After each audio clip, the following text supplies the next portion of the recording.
नमस्ते दोस्तों। Welcome back to the code the book. वो चैनल जहां किताबें सिर्फ पढ़ी नहीं जाती, समझी जाती हैं, फील की जाती हैं और लाइफ से कनेक्ट की जाती हैं। आज की दुनिया में सबसे बड़ी प्रॉब्लम टाइम की नहीं है, प्रॉब्लम है फोकस की। हम बिजी तो रहते हैं लेकिन प्रोडक्टिव नहीं। पूरा दिन निकल जाता है, फिर भी लगता है कुछ मीनिंगफुल हुआ ही नहीं। आज की वीडियो में हम डिकोड करने वाले हैं एक ऐसी किताब जो आपको सिखाएगी कि डिस्ट्रैक्शन के इस वर्ल्ड में अपनी अटेंशन को कैसे कंट्रोल करें, कैसे कम समय में बेहतर काम करें और कैसे अपनी लाइफ को ज्यादा क्लियर और पीसफुल बनाएं। तो अगर आप भी चाहते हैं कम मेहनत में ज्यादा इम्पैक्ट, कम नॉइज में ज्यादा क्लैरिटी, तो वीडियो को स्किप मत करना। चलिए शुरू करते हैं। हाइपर फोकस की डिकोडिंग सिर्फ डिकोड द बुक जैसी नहीं रही। सब कुछ तेज हो गया है, सोच, काम, बातें, एक्सपेक्टेशंस। सुबह आंख खुलते ही मोबाइल स्क्रीन पर नोटिफिकेशंस दिखने लगती हैं। WhatsApp messages, emails, missed calls, social media updates, सब एक साथ अटेंशन मांगते हैं। हम बिस्तर से उठने से पहले ही मेंटली टायर्ड हो जाते हैं। दिन शुरू होने से पहले ही दिमाग पर लोड आ जाता है। ऐसे में हमें लगता है कि प्रॉब्लम टाइम की है। हम कहते हैं मेरे पास टाइम नहीं है। लेकिन हाइपर फोकस किताब हमें धीरे धीरे यह एहसास कराती है कि असली प्रॉब्लम टाइम नहीं बल्कि हमारी अटेंशन है। क्रीज बेली बहुत सिंपल शब्दों में बताते हैं कि टाइम सबके पास बराबर है। दिन के 24 घंटे दुनिया के सबसे सक्सेसफुल इंसान के पास भी उतने ही हैं जितने हमारे पास। फर्क बस इतना है कि वो अपनी अटेंशन को जानबूझकर कंट्रोल करते हैं, जबकि हम अपनी अटेंशन को हर किसी के हाथ में दे देते हैं। कोई नोटिफिकेशन आया, अटेंशन चली गई। कोई मैसेज आया, अटेंशन उधर चली गई।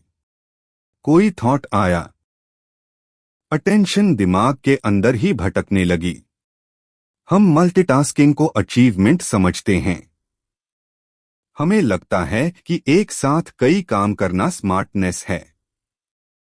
लेकिन किताब हमें यह सच्चाई दिखाती है कि मल्टीटास्किंग असल में अटेंशन का स्लो पॉइजन है। जब हम एक काम से दूसरे काम पर कूदते हैं तो हमारा दिमाग हर बार रीसेट होता है।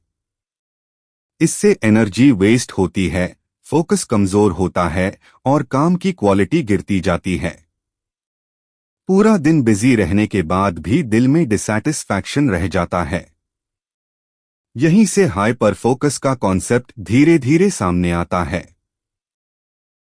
हाइपर फोकस का मतलब है एक लिमिटेड टाइम के लिए जानबूझकर अपनी पूरी अटेंशन सिर्फ एक काम पर लगाना। उस समय मोबाइल साइलेंट हो, नोटिफिकेशंस ऑफ हो और दिमाग में बस एक सवाल हो, अभी मुझे सिर्फ यही करना है। जब इंसान इस स्टेट में जाता है तो टाइम का एहसास बदल जाता है। 30 मिनट भी 2 घंटे जैसा प्रोडक्टिव लगने लगता है। करती है कि हाइपर फोकस कोई मिरेकल नहीं है। यह कोई ऐसा टैलेंट नहीं है जो सिर्फ कुछ लोगों के पास हो। यह एक ट्रेन होने वाली स्किल है। जैसे जिम में मसल्स मजबूत होती हैं, वैसे ही फोकस भी प्रैक्टिस से मजबूत होता है। शुरुआत में मुश्किल लगता है, दिमाग बार बार भागता है, लेकिन धीरे धीरे फोकस टिकने लगता है। क्रीज बेली यह भी बताते हैं कि फोकस सिर्फ बाहर की डिस्ट्रैक्शंस से नहीं टूटता, बल्कि अंदर की डिस्ट्रैक्शंस से भी टूटता है। कभी बोर्डम आता है, कभी एंजाइटी, कभी फियर, कभी फ्यूचर की चिंता। हम काम से नहीं, अपने थॉट्स से डिस्ट्रैक्ट होते हैं। इसलिए किताब अवेयरनेस की बात करती है। जब हम नोटिस करते हैं कि अभी मेरा दिमाग भटक रहा है, तभी कंट्रोल पॉसिबल होता है। लेकिन किताब यह गलती नहीं करती कि सिर्फ फोकस को ही सब कुछ बता दे। यहीं पर एक बहुत इंपॉर्टेंट कॉन्सेप्ट आता है, स्कैटर फोकस। स्कैटर फोकस मतलब जानबूझकर फोकस को लूज करना, दिमाग को ब्रीद करने देना। जब हम वॉक पर जाते हैं, शॉवर लेते हैं, म्यूजिक सुनते हैं या चुपचाप बैठते हैं, तब दिमाग स्कैटर्ड होता है। लेकिन यही स्कैटर्ड माइंड क्रिएटिविटी का सोर्स होता है। नए आइडियाज, सॉल्यूशंस, क्लैरिटी अक्सर इसी स्टेट में आते हैं। लेखक बताते हैं कि अगर हम हर समय हाइपर फोकस में रहने की कोशिश करेंगे तो बर्न आउट हो जाएंगे। दिमाग मशीन नहीं है, इसलिए बैलेंस जरूरी है। डीप वर्क के बाद डीप रेस्ट भी जरूरी है। हाइपर फोकस काम पूरा करता है, स्कैटर फोकस सोच को नया रास्ता देता है। किताब में प्रोडक्टिविटी की डेफिनेशन भी बदली जाती है। प्रोडक्टिविटी का मतलब ज्यादा काम करना नहीं है। प्रोडक्टिविटी का मतलब है इंपॉर्टेंट काम करना। हम अक्सर अर्जेंट चीजों में फंस जाते हैं और इंपॉर्टेंट चीजें पीछे रह जाती हैं। ईमेल अर्जेंट लगती है, लेकिन लाइफ गोल इंपॉर्टेंट होता है। नोटिफिकेशन अर्जेंट लगता है, लेकिन स्किल डेवलपमेंट इंपॉर्टेंट होता है। हाइपर फोकस हमें यह चुनने की ताकत देता है। खोलते समय खुद से कहना, अगले 30 मिनट में सिर्फ इसी टास्क पर काम करूंगा। यह सिंपल सा एक्ट दिमाग को सिग्नल देता है। धीरे धीरे दिमाग इस पैटर्न को पहचानने लगता है और फोकस अपने आप गहरा होने लगता है। ब्रेक्स को भी किताब गिल्ट फ्री बनाती है। जब ब्रेक स्कैटर फोकस के लिए लिया जाता है तो वो लेजीनेस नहीं होता, वो मेंटल रिचार्ज होता है। बिना ब्रेक के काम करना प्रोडक्टिविटी नहीं, एग्जॉशन है। जैसे जैसे किताब आगे बढ़ती है, यह साफ हो जाता है कि हाइपर फोकस सिर्फ वर्क के बारे में नहीं है, यह लाइफ के बारे में है। जब हम किसी से बात करते समय मोबाइल दूर रखते हैं तो कनेक्शन गहरा होता है। जब हम खाना खाते समय प्रेजेंट होते हैं तो सेटिस्फैक्शन बढ़ता है। जब हम आराम करते समय सच में आराम करते हैं तो गिल्ट कम होता है। आखिर में किताब हमें एक बहुत पावरफुल रियलाइजेशन देती है, हम अपनी अटेंशन के ओनर बन सकते हैं। दुनिया डिस्ट्रैक्शंस देती रहेगी, नॉइज बढ़ता रहेगा, एक्सपेक्टेशंस बढ़ती रहेंगी, लेकिन हर मोमेंट में हमारे पास चॉइस होती है, किस चीज को अटेंशन देनी है और किसे नहीं। जब हम यह चॉइस कॉन्शियसली लेने लगते हैं तो हमारी प्रोडक्टिविटी, हमारी क्लैरिटी और हमारी लाइफ ऑल चेंज हो जाते हैं। हाइपर फोकस हमें यह नहीं सिखाती कि और तेज कैसे भागें, यह सिखाती है कि सही डायरेक्शन में कैसे ध्यान लगाएं।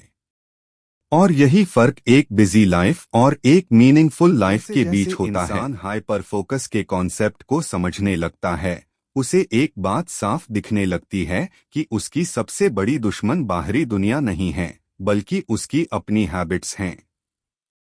हम सुबह उठते ही फोन उठाने की आदत बना चुके हैं। हमें लगता है कि बस 2 मिनट देखेंगे, लेकिन वही 2 मिनट कब 20 मिनट बन जाते हैं, पता ही नहीं चलता। दिमाग अभी ठीक से जागा भी नहीं होता और अटेंशन पहले ही बिखर चुकी होती है। क्रिस बेली कहते हैं कि अगर दिन की शुरुआत स्कैटर्ड अटेंशन से होती है तो पूरा दिन उसी मूड में चला जाता है। इसलिए किताब यह आइडिया देती है कि सुबह के पहले कुछ घंटे बहुत प्रेशियस होते हैं। यही वो टाइम होता है जब हाइपर फोकस सबसे इजीली अचीव किया जा सकता है। जब इंसान दिन की शुरुआत क्लियर इंटेंशन के साथ करता है, जैसे अभी मैं सिर्फ यही एक काम करूंगा, तो दिमाग को डायरेक्शन मिल जाती है। दिमाग अनसर्टेनिटी से परेशान नहीं होता, क्योंकि उसे पता होता है कि अभी क्या करना है। यही क्लैरिटी हाइपर फोकस की फाउंडेशन है। बिना क्लैरिटी के फोकस पॉसिबल ही नहीं है। इसलिए किताब बार बार कहती है कि काम से पहले प्लानिंग ज्यादा जरूरी है, काम के दौरान स्ट्रगल से। धीरे धीरे इंसान यह भी नोटिस करता है कि डिस्ट्रैक्शंस पूरी तरह खत्म नहीं होते। थॉट्स आते हैं, अर्जेस आते हैं, बोर्डम आता है।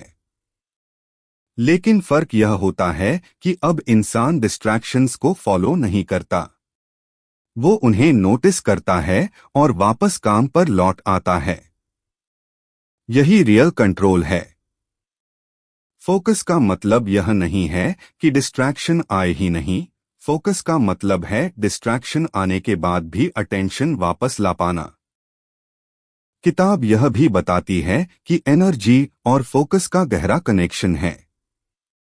जब शरीर थका होता है तो फोकस अपने आप कमजोर हो जाता है। इसलिए स्लीप, फूड और मूवमेंट को इग्नोर करना प्रोडक्टिविटी को नुकसान पहुंचाता है। हाइपर फोकस सिर्फ माइंड का गेम नहीं है, यह बॉडी और माइंड दोनों का बैलेंस है। जब इंसान अपनी एनर्जी रिस्पेक्ट करता है तो फोकस नेचुरली बढ़ता है। इस बात पर भी जोर देते हैं कि हर काम हाइपर फोकस डिजर्व नहीं करता। कुछ काम शैलो होते हैं, रूटीन होते हैं, जिन्हें ज्यादा अटेंशन देने की जरूरत नहीं होती। अगर हम हर छोटे काम को डीप फोकस से करने की कोशिश करेंगे तो जल्दी एग्जॉस्ट हो जाएंगे। इसलिए समझदारी इसी में है कि हाइपर फोकस सिर्फ उन कामों के लिए यूज किया जाए जो सच में इंपॉर्टेंट हैं, जिनका लॉन्ग टर्म इम्पैक्ट होता है। धीरे धीरे इंसान को यह रियलाइजेशन होने लगता है कि हाइपर फोकस कोई प्रेशर नहीं है, बल्कि फ्रीडम है। पहले अटेंशन हर चीज खींच लेती थी, अब अटेंशन चुनकर जाती है। पहले दिन रिएक्ट करके निकल जाता था, अब दिन डिजाइन किया जाता है। यही सटल लेकिन पावरफुल चेंज है। स्कैटर फोकस की वैल्यू भी अब और क्लियर हो जाती है। जब इंसान बिना गिल्ट के ब्रेक लेता है, वॉक पर जाता है, नेचर को ऑब्जर्व करता है या बस क्वाइटली बैठता है, तब दिमाग इंटरनली चीजों को प्रोसेस करता है। कई बार जो प्रॉब्लम घंटों सोचने से सॉल्व नहीं हुई, वो वॉक के दौरान सडनली क्लियर हो जाती है। यह मैजिक नहीं है, यह ब्रेन का नेचुरल प्रोसेस है। किताब यह भी सिखाती है कि बोर्डम से डरना नहीं चाहिए। आज हम बोर्डम को एनिमी मानते हैं और तुरंत फोन उठा लेते हैं। लेकिन बोर्डम एक्चुअली क्रिएटिविटी का गेट है। जब दिमाग बोर्ड होता है तब वो खुद से कुछ क्रिएट करना चाहता है। अगर हर बार बोर्डम को स्क्रॉल से भर देंगे तो इमेजिनेशन धीरे धीरे मर जाती है। हाइपर फोकस को प्रैक्टिस करते करते इंसान के रिश्ते भी बदलने लगते हैं। जब किसी से बात करते समय फोन दूर रहता है तो सामने वाला फील करता है कि उसे इंपॉर्टेंस मिल रही है। कॉन्वर्सेशंस डीपर हो जाती हैं, लिसनिंग इंप्रूव होती है, प्रेजेंस बढ़ती है। यही फोकस का असली बेनिफिट है। काम के साथ साथ रिलेशनशिप्स भी बेहतर हो जाते हैं। किताब यह इल्यूजन भी तोड़ती है कि सक्सेसफुल लोग हमेशा मोटिवेटेड रहते हैं। सच यह है कि वो मोटिवेटेड नहीं, बल्कि डिसिप्लिन्ड होते हैं। वो अपने फोकस के लिए सिस्टम्स बनाते हैं, एनवायरनमेंट डिजाइन करते हैं, डिसीजंस पहले से ले लेते हैं ताकि मोमेंट में विल पावर वेस्ट न हो। हाइपर फोकस मोटिवेशन पर डिपेंड नहीं करता, प्रेपरेशन पर डिपेंड करता है। इंसान इस माइंडसेट में जीने लगता है, लाइफ थोड़ा स्लो लेकिन बहुत क्लियर लगने लगती है। नॉइज कम हो जाती है, ओवर थिंकिंग घटता है, काम मीनिंगफुल लगने लगता है, रेस्ट गिल्ट फ्री हो जाता है। बिजी लाइफ की जगह इंटेंशनल लाइफ शुरू हो जाती है। आखिर में हाइपर फोकस एक बहुत सिंपल लेकिन डीप मैसेज छोड़कर जाती है, आप हर चीज पर ध्यान नहीं दे सकते और यही आपकी ताकत है। जब आप कॉन्शियसली डिसाइड करते हैं कि किस चीज पर ध्यान देना है और किसे इग्नोर करना है, तभी आपकी लाइफ शेप लेती है। अटेंशन ही आपकी लाइफ की स्टीयरिंग व्हील है। आप जहां अटेंशन लगाते हैं, लाइफ वहीं बढ़ती है। हाइपर फोकस हमें ज्यादा काम करना नहीं सिखाती, बल्कि सही जगह ध्यान लगाना सिखाती है। और जब अटेंशन सही जगह लगने लगती है, तो प्रोडक्टिविटी अपने आप बढ़ जाती है, क्लैरिटी अपने आप आ जाती है और लाइफ अपने आप मीनिंगफुल लगने लगती है। यही इस किताब का असली सार है, शांत, फोकस्ड और इंटेंशनल जीवन। तो दोस्तों, ये थी हाइपर फोकस की पूरी डिकोडिंग। इस किताब का सबसे बड़ा मैसेज यही है कि आपके पास टाइम कम नहीं है, आपकी अटेंशन बिखरी हुई है। और जिस दिन आपने अपनी अटेंशन को कंट्रोल करना सीख लिया, उसी दिन आपकी प्रोडक्टिविटी, क्लैरिटी और लाइफ सब चेंज हो जाएगी। अगर आपको यह वीडियो यूजफुल लगी हो, अगर किसी एक भी थॉट ने आपको सोचने पर मजबूर किया हो, तो वीडियो को लाइक जरूर कीजिए। ऐसे ही डीप, सिंपल और प्रैक्टिकल बुक समरीज के लिए चैनल को सब्सक्राइब कीजिए और बेल आइकन दबाइए, ताकि अगली डिकोडिंग आप मिस न करें। कमेंट में बताइए, आपकी लाइफ में सबसे बड़ा डिस्ट्रैक्शन क्या है और आप उसे कैसे हैंडल करना चाहते हैं। मैं मिलता हूं आपसे अगली वीडियो में एक और पावरफुल किताब की डिकोडिंग के साथ। तब तक याद रखिए, आप जहां अटेंशन लगाते हैं, आपकी लाइफ वहीं ग्रो करती है। This is decode the book, जहां नॉलेज को डिकोड किया जाता है ताकि लाइफ आसान बन सके।